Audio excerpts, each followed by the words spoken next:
This is Digivation Network. In this present era of globalization and liberalization in the economy today, a nation must be able to harness her ideas, innovation, and creative works towards technological advancement and global competitiveness. In recognition and appreciation of the above facts, the Federal Ministry of Science and Technology established various parastatals and agencies to carry out such activities. The National Office for Technology Acquisition and Promotion (NOTAP) is one of these parastatals.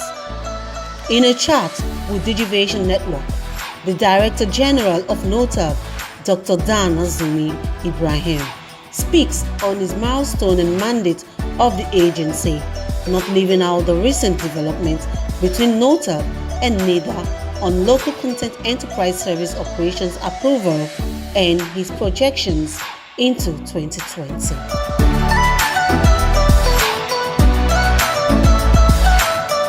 Well, challenges are normal. You see, so long as you are alive, you face challenges.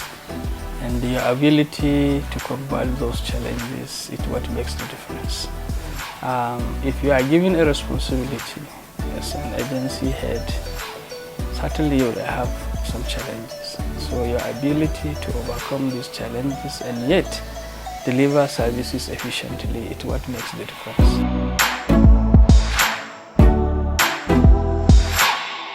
What is important, you see, you have to work with everybody in the office. You can't do it alone. So one of the most important issue we don't play with is the welfare of the staff. If staff are motivated, they are happy, you can call anybody at 12 midnight, he will still be available to render services. So that is my belief. Somebody was here before me, and somebody was there before the person I took over, and eventually also leave. So what is important is try to make use of the resources available and make an impact so that by the time you finish your tenure, you look back, you could see what you have achieved. That is what makes people happy, that is what makes people proud. Life is a continuity. Somebody comes and plays his role, he goes. Another one comes and does the same, he goes. That is how we build society.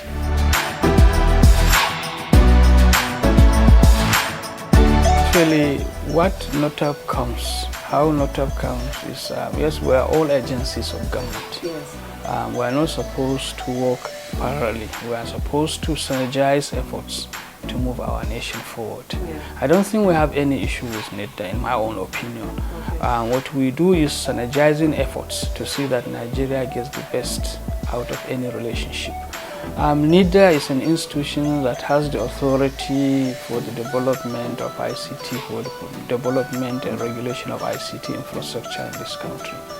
So for us, we register agreements, any agreement particularly on software between Nigerians and their original equipment manufacturers outside the country. We register the agreement. And major clients are the banks and in some cases the MDS, the ministries. So when we see the quantum amount of money that leaves this country as licensing fee, I'm telling you, no any patriotic Nigerian will feel comfortable. We cannot allow it business as usual. So we have to come in. We say, how must we come in to reduce that dependency? That dependency can only be reduced if we improve on our local content. Any MDA that is acquiring ICT infrastructure, even if they have agreement here, they must go and get clearance from NIDA. It's when NIDA satisfies, yes, they need it, and we don't have alternative in this country, then we register. Where NIDA doesn't give that clearance, we don't register. That is another way where we'll improve. I'm telling you, there had been a lot of waste. When this local content issue came in, so much amount of money NIDA saved, we saved for this country. But the private sectors are still not covered under that net. But we are just giving time, it's a matter of time, because if we give 10 approvals today, at least 6 to 7 are on software. And we see the quantum amount of money that leaves country as licensing fee.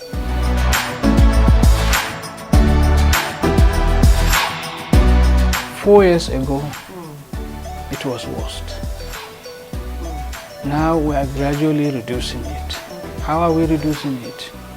If any, I had said earlier, if any ministry, parastatals or government agency that wants to acquire any of this infrastructure, they have to go to NIDA first. NIDA now would now look at their request, analyze the request. It is something that we cannot get in this country. What we can get in this country, they will not approve. If they don't approve, we don't register. You see? So, but now So by the time we are fully entrenched on the MDAs and the ministries, gradually we will also move to the private sector because they are the major consumers of foreign software, particularly the banks. So they are private sectors. They are competing with one another. Where we don't have the competencies, we encourage people to develop the competencies. So that local vendor issue is another way of developing the competencies. Any software coming in, there must be a local vendor. And the original manufacturers, the owners of that software, must ensure that Nigerians are trained so that they be able to, on their behalf, render services in this country. So the strategy is, if they train Nigerians on that software and it is performing efficiently, we are capturing the technology into Nigeria, isn't it? So by the time we feel we are comfortable, and I think in the nearest future we'll become comfortable because we have talented Nigerians that have developed applications that can, so quite a number of banks can run on it. And what I learned also is, some of those customized softwares, when they come into the country, the banks have no option but to request Nigerians to customize them. It's not all the models are needed in this country. So they customize them. We know the environment better than people from outside. So if they sit down, they come out with an application. It's much, much, much better than the application that comes into the system.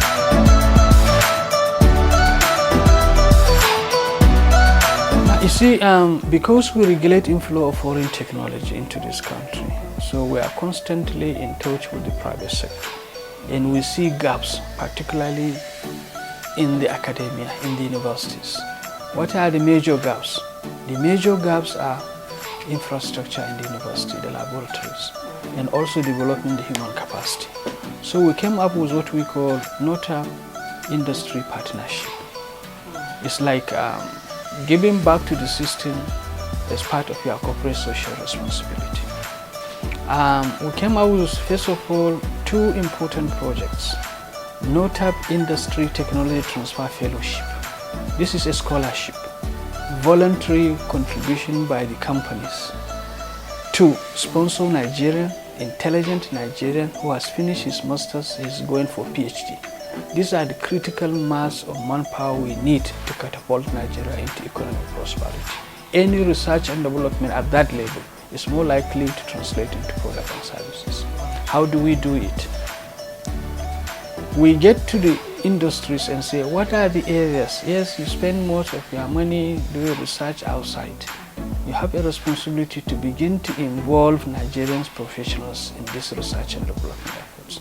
Commit maybe 10% of what you spend outside the country. Spend it here in Nigeria in terms of developing the capacities of Nigeria and involve in also providing the infrastructure. They understand, they agree. We started this program in 2016 with only 5 companies sponsoring 5 candidates. And the research and development proposal of those candidates were based on the operations of those industries. The idea is, if the research is concluded, it is like ready for commercialization. Just yesterday, one of the first graduates of this program finished her PhD. And she presented the thesis and we gave it to the Honorable Minister of Science and Tech, Minister of State Science and Tech, who now in turn deliver it to Nestle. So it's a product that is like, if you win your baby, you need the baby to have a highly nutritious food that will sustain him or her. And if I think Nestle has developed interest, may likely commercialize that product. There should be. You see, as far as NOTAP is concerned, we have our limitations. But I strongly believe in strengthening the law, that now you have to balance. You see, we are improving on ease of doing business. We are also encouraging foreign direct investment. So you cannot come out with a rule or with a law that would force the companies to do 1 or 2 or 3. They are really burdened with quite a number of taxes. And quite a number of them, yes, quite a number of them are also operating under a very difficult situation. So we cannot continue to subjugate them to so many taxes and what have we. It's gradual. When they are doing fine and we are comfortable, you go to most of the industries, they are running their generators. If the light is fixed, that will drastically reduce the cost of their production. They will be floating very well, so they may have the ability to assist in developing some of this infrastructure we're talking about.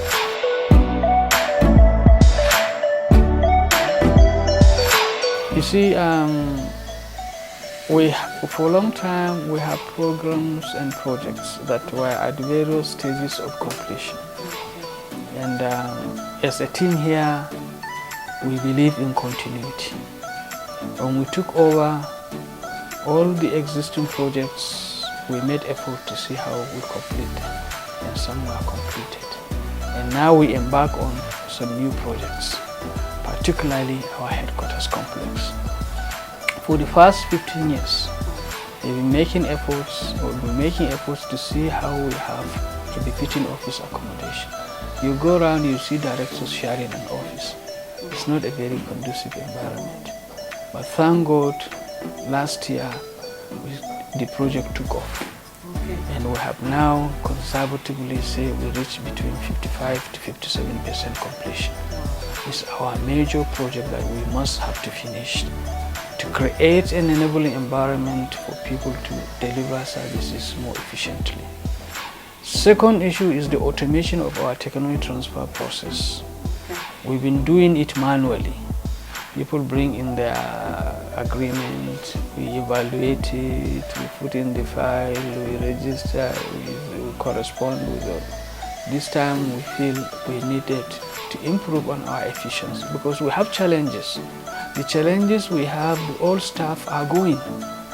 When a staff reaches the age of 60 or has served for 35 years, whichever comes first, must have to leave the system.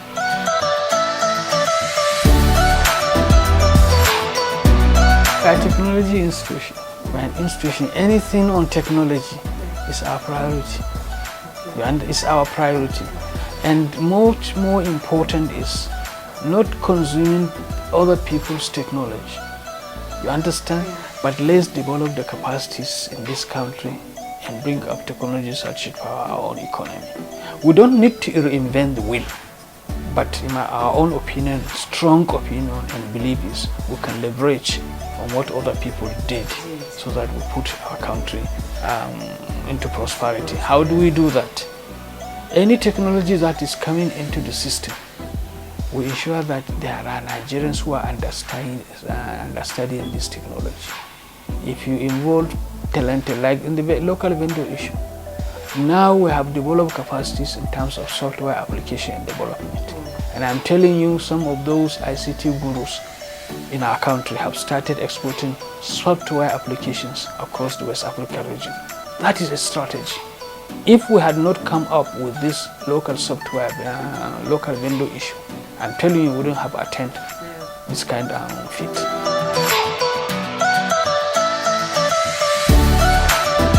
We want to see NOTAP as one of the institutions that government is proud of. We want to see NOTAP as one of the institutions that looks at the country first before any other thing. We want to see NOTAP as an institution that has respect at global level. That's our mission. This is Digivation Network.